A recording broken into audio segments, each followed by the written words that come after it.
नई दिशाएं।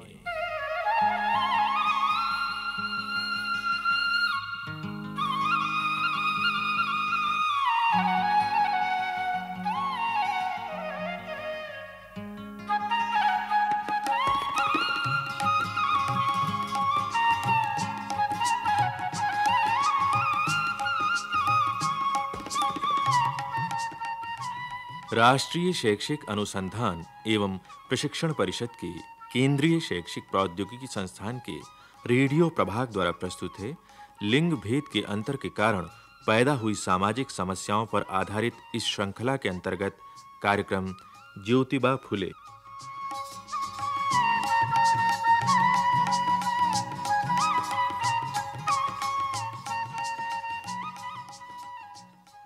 जिस तरह बंगाल में राजा राम मोहन राय का नाम बच्चा-बच्चा जानता है, उसी तरह महाराष्ट्र में हर बच्चे की जुबान पर ज्योतिबा फुले का नाम है। उन्होंने स्त्री शिक्षा की नींव डाली और विधवा विवाह तथा विधवाओं के पुनर्वास के लिए अथक प्रयास किए। उन्होंने जाति प्रथा और ऊंच-नीच के भेदभाव को दूर करने के लिए अपना सारा जीवन समर्पित कर दिया। ज्योतिबा फुले का जन्म 1827 में पुणे के एक माली परिवार में हुआ। पिता गोविंदराव अनपढ़ थे, किंतु चाहते थे कि उनका पुत्र पढ़े लिखे और समाज में आगे बढ़े। लेकिन उन दिनों पुणे में कट्टरता व जातिवाद का बड़ा जोर था। विद्या पाने का अधिकार केवल उच्च वर्ग के लोगों को ही था। फिर भी उर्दू फारसी के शिक्षक गफ्फार बेग मुंशी और ईसाई पादरी लेजिट के सहयोग से ज्योतिबा की पढ़ाई लिखाई हुई। ज्योतिबा का एक मित्र था सदाशिव बल्लाल गोवंदे, जो एक निर्धन ब्राह्मण परिवार का था। दोनों के विचारों में बड़ी समानता थी। दोनों दलितों और शोषितों में जागृति लाना चाहते थे। एक बार ज्योतिबा अपने मित्र से मिलने अहमदनगर गए। वहां उन्होंने एक अमेरिकन मिशनरी मिस फर्रार द्वारा चलाई जा रही स्त्री पाठशाला देखी। बस ज्योतिबा को जैसे अपनी राह मिल गई। उन्होंने पुणे लौटकर निम्न जाति की स्त्रियों के लिए एक विद्यालय खोला। कट्टरपंथियों ने इसका कड़ा विरोध आरंभ किया।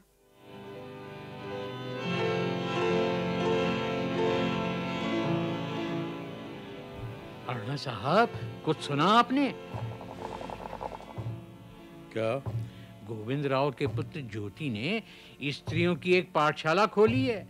वो उन्हें पढ़ाकर हमारे बराबर बैठाने का षड्यंत्र कर रहा है। कुलकर्णी जी बिल्कुल ठीक कह रहे हैं हुजूर। स्त्री शिक्षा जाति और समाज के विरुद्ध है।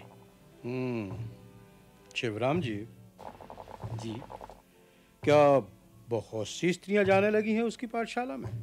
अभी तो शुरुआत हुई है। धीरे-धीरे ये रोग सारे नगर में फैल जाएगा हुजूर। शिवराम जी, भला बताइए, अगर स्त्री अपना गांव, कस्बा या पति छोड़कर नौकरी या कामकाज के लिए जाती है, तो इससे बड़ा पाप क्या होगा? ठीक कह रहे हैं कुलकर्णी जी। फिर पढ़ लिख कर लड़कियां अपने बड़ों का सम्मान करेंगी भला? शिवराम जी, घर की लाज बाहर गई तो समझिए इज्जत भी गई। अरुणा साहब, ज्योति को ये सब नहीं करने दिया जाना चाहिए। सरकार क्या है? मालकिन ने मुझे पांडु नाई के घर भेजा था उसकी घरवाली को लिवा लाने के लिए। मालकिन के जोड़ों में दर्द है, वे मालिश करवाना चाहती थी। तो ये मुझे क्यों बता रहा है? सरकार, मैं पांडु के घर गया तो पता चला उसकी घरवाली पाठशाला गई है। कहता था शाम को आ जाएगी। देख लिया आपने अरुणा साहब, अभी तो पाठशाला जाना शुरू हुआ है तो ये नखरे हैं। जब पढ़ लिख जाएंगे तो पता नहीं क्या करेंगे। धोंडो जी सरकार। जरा जाकर पांडु नाई को तो बुला ला। अच्छा सरकार, अभी लाया।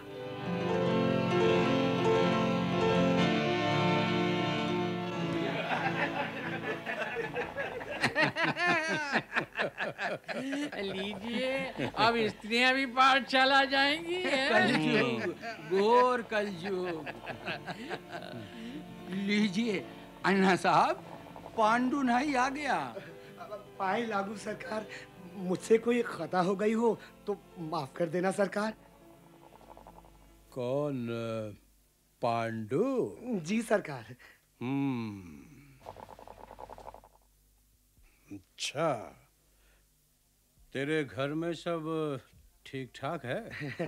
सरकार, आपकी कृपा है। हमारी कृपा की तुझे अब क्या जरूरत? जी, तू तो अपनी घरवाली को पढ़ा लिखा कर उससे नौकरी करवाएगा, घर बैठे आमदनी होगी। अरे राम राम राम राम, ये क्या कह रहे हैं सरकार?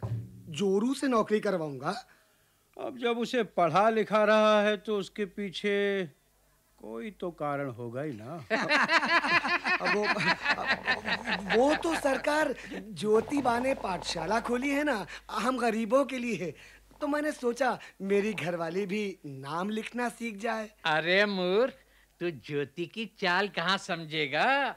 वो तो तुम लोगों की औरतों को बहका रहा है। ना ना ना ना ना, कुलकर्णी भाऊ, आप ठीक कह रहे हैं, इसकी समझ में ये बात नहीं आएगी। अरे, ज्योति ने उस ईसाई फिरंगी का स्कूल देखकर ही अपनी पाठशाला खोली है। ये तो ईसाई बनाने का बहाना है। अरे राम राम राम राम, ये क्या कह रहे हैं आप लोग? तो क्या शिवराम गलत कह रहे हैं? अरे अभी चेतो, नहीं तो बहुत देर हो जाएगी। तो आ गया समझ में? जी सरकार, जी। पुणे के कट्टरपंथियों ने ज्योतिबा की पाठशाला का तरह-तरह से विरोध किया। कभी उन पर धर्म विरोधी होने का आरोप लगाया, कभी माली जाति के लोगों को उनके विरुद्ध भड़काया, तो कभी निम्न जातियों के लोगों को डराया, धमकाया। फिर भी ज्योतिबा अपने संकल्प पर डटे रहे। इस संघर्ष में उन्हें अपनी पत्नी सावित्री का पूरा सहयोग मिला। सुनिए, देखिए, आपके मित्र गोवंदे ने हमारी पाठशाला के लिए कितनी पुस्तकें भेजी हैं। देखो, अरे सावित्री जी, ये किताबें लाया कौन? गोवंदे भाऊ का कोई आदमी आया था आज दोपहर, तब आप घर में नहीं थे। अच्छा अच्छा। सावित्री, कई बार सोचता हूँ गोवंदे और सदाशिव की सहायता और प्रेरणा के बिना मैं शायद ये पाठशाला नहीं चला पाता। ऐसा क्यों कहते हैं? ये सच है कि ब्राह्मण होते हुए भी आपके मित्र आपके पुण्य कार्य में आपकी सहायता कर रहे हैं। लेकिन आप में जो लगन है, उसे किसी की सहायता की आवश्यकता नहीं है। सावित्री, है, मुझे तुम्हारी सहायता की आवश्यकता है। आपके हर काम में हाथ बटाना मेरा धर्म है। कहिए तो, क्या करना होगा?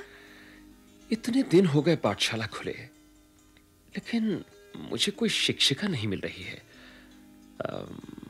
मैं चाहता हूँ ये काम तुम संभालो। मैं? हाँ। मैं कहाँ इतनी पढ़ी लिखी हूँ। आपने बचपन में जो पढ़ाया है, मैं तो बस उतना ही जानती हूँ। फिलहाल इतना ही काफी है। इन निरक्षर महिलाओं के जीवन में प्रकाश लाने के लिए शुरुआत तो कर ही सकती हो। जैसा आप ठीक समझें। मैं पूरी लगन से काम करूंगी। मुझे तुमसे यही आशा थी सावित्री।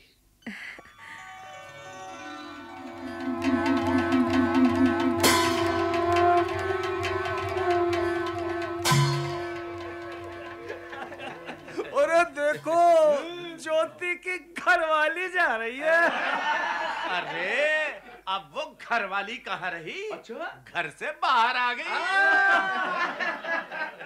अरे इसने तो सारी स्त्रियों की नाक कटा दी।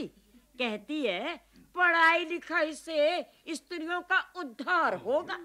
भला बताओ, जो बात धर्म विरुद्ध है उससे उद्धार होगा या पतन? आई, विद्या की देवी सरस्वती तो स्वयं स्त्री है, फिर स्त्रियों को विद्या ग्रहण करने से रोकेगी क्या? अरे चुप! चार अक्षर क्या पढ़ गई, मुझे पढ़ाने चलिए। मैंने ये बाल धूप में सफेद नहीं किए हैं। तुम स्त्री होकर स्त्री शिक्षा का विरोध कर रही हो? अरे जो बात मर्यादा के विपरीत हो, मैं उसका विरोध जरूर करूंगी। हाँ, तुमने ठीक कहा आई। क्या हुआ? क्या हुआ सावित्री बाई? किसी ने पत्थर मारा। ओहो, कहीं चोट तो नहीं लगी सावित्री बाई? लगी हो तो भी आपको क्या? अरे भाई, ये पत्थर मारना ठीक नहीं। अरे जो कुछ कहना है मुंह से कहना चाहिए। विरोध प्रकट करने के सबके अपने अपने ढंग हैं। सो तो ठीक है, परंतु तुम भी बिना बात जिद पर अड़ी हो। जब तुम्हारी पाठशाला का इतना विरोध है तो बंद करो उसे। जिससे स्त्रियां हमेशा अज्ञान के अंधकार में रहकर आप लोगों के अत्याचार सहती रहें। सावित्री बाई, जबान संभाल के बात करो, वरना किसी ने पत्थर मारा। ओहो, क्यों? अब समझ में आया? हे ईश्वर, इन्हें क्षमा करना। ये भटक गए हैं। मैं तो सिर्फ अपना कर्तव्य निभा रही हूँ। अरे चल चल आगे बढ़, कहीं और दो चार पत्थर पड़ गए तो यहीं ढेर हो जाएगी। सावित्री और ज्योतिबा के लिए इस तरह की घटनाएं आम हो गईं। फिर भी वो अपने संकल्प से डिगे नहीं। तब कट्टरपंथियों ने ज्योतिबा के पिता गोविंदराव को भड़काना शुरू किया। गोविंदराव और ज्योतिबा में अनबन हो गई और ज्योतिबा को सावित्री के साथ पिता का घर छोड़ना पड़ा। पाठशाला बंद हो गई, लेकिन उनके मित्र गोवंदे ने उनकी सहायता की और कुछ समय बाद पाठशाला फिर खुली। दलितों को लगा कि उनका मसीहा लौट आया है। धीरे-धीरे ज्योतिबा को सुधारवादी ब्राह्मणों का भी समर्थन मिला और जन सहयोग भी। उन्होंने 3 विद्यालय और खोले। इन्हीं दिनों बंगाल के अग्रणी समाज सुधारक ईश्वर चंद्र विद्यासागर के सक्रिय प्रयत्नों से 1856 में विधवा विवाह कानून पास हुआ। ज्योतिबा को लगा कि स्त्री शिक्षा के साथ-साथ विधवाओं का विवाह करवाना, बाल विवाह और अनमेल विवाह का विरोध करना भी एक सामाजिक दायित्व है। वो दृढ़ संकल्प के साथ इस काम में जुट गए। उन्होंने विधवाओं के लिए एक आश्रम भी खोला। इन कार्यों में ज्योतिबा के मित्रों ने भी पूरी निष्ठा से भाग लिया। उनमें से एक थे महादेव गोविंद रानडे। एक दिन ज्योतिबा को पता चला कि रानडे पुनः विवाह कर रहे हैं।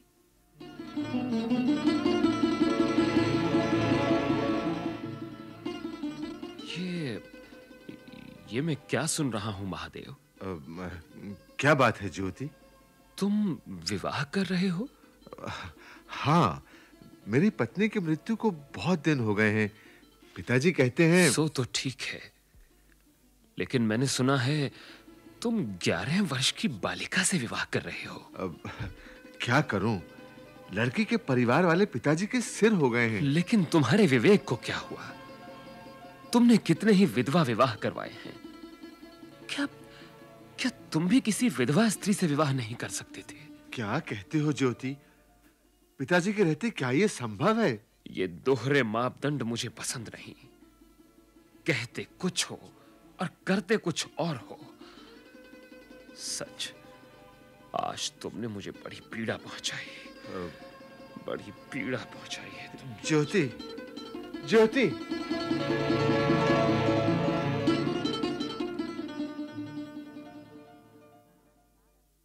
ज्योतिबा का सारा जीवन इन्हीं संघर्षों में बीत गया।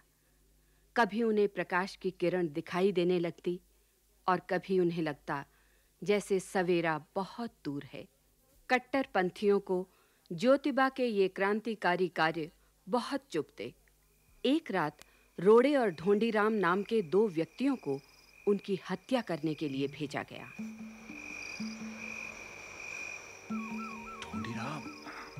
चलो भीतर चलकर काम तमाम कर दे। लगता है गहरी नींद सोया हुआ है।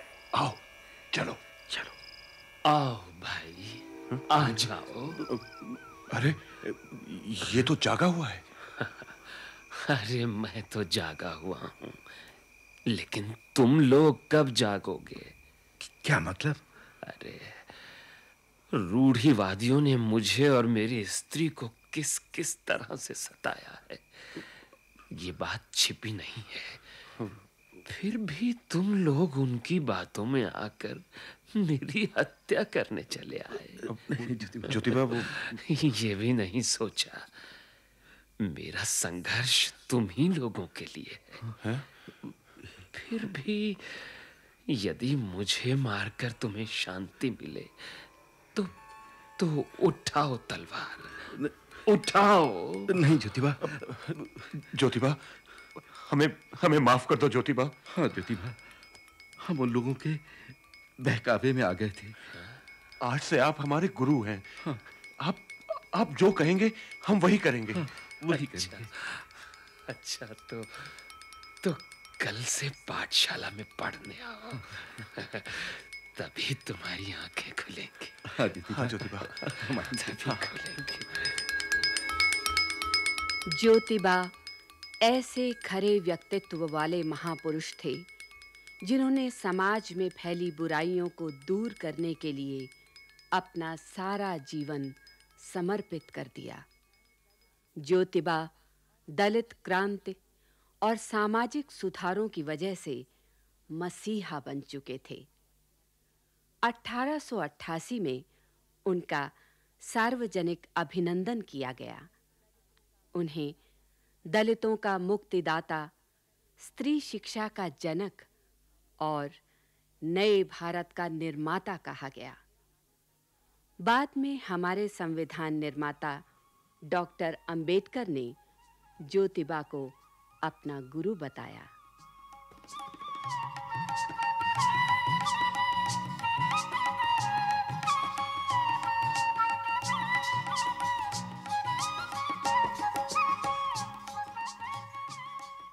ज्योतिबा फुले। अभी आप सुन रहे थे ये कार्यक्रम। आलेख क्षमा शर्मा, विषय संयोजन ममता गुप्ता, कलाकार मंजू मैनी, राम मैनी, नीरज शर्मा, अभय भार्गव, सरोज भार्गव, वीना होरा, जयमिनी कुमार, सुरेश शास्त्री, के.एस. पवार, मनोज भटनागर, सुरेंद्र सेठी, B.R.L. सक्सेना, B.L. टंडन, मंगत राम और मोहम्मद अयूब। ध्वनियांकन सतीश लाड़े तथा निर्माण एवं प्रस्तुति वंदना निगम।